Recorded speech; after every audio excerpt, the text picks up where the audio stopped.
उप मुख्यमंत्री अरुण सावहा बीजापुर प्रवास के दौरान बीजापुर और नारायणपुर ला जोड़ने वाला नवा पुल के निर्माण कार्य के करिन निरीक्षण। एकर बने से रायपुर से भी बीजापुर के दूरी कम हो जाएगी। उप मुख्यमंत्री अरुण सावहा बीजापुर के भैरमगढ़ विकास खंड के अंतर्गत कुंडरी गांव में बनने वाला उच्च स्तरीय पुल के निर्माण कार्य के जायजा लीन। पुल निर्माण के बाद सड़क के विस्तार के बारे में भी सुरक्षा कैंप स्थापित करे के संबंध में कलेक्टर ला जरूरी निर्देश जारी करी।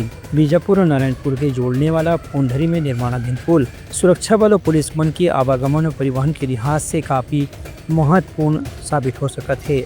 एकर से बीजापुर से रायपुर की दूरी भी कम हो जाही। संग संग 12 मासी सड़क के जरिए यहाँ के गाँव के लोगन मन ला जिला मुख्यालय आय के सुविधा भी मिल सकी। उप मुख्यमंत्री कही कि बीजापुर के बांगोरी और बेलनार सहित कई गांव के लोगन मन ला 12 माह तक एक दूसरे के संपर्क में रहे के संगे संग जिला मुख्यालय के भी सुविधाएं पुल के माध्यम से मिल सकत है। Bureau report Uttarakhand news.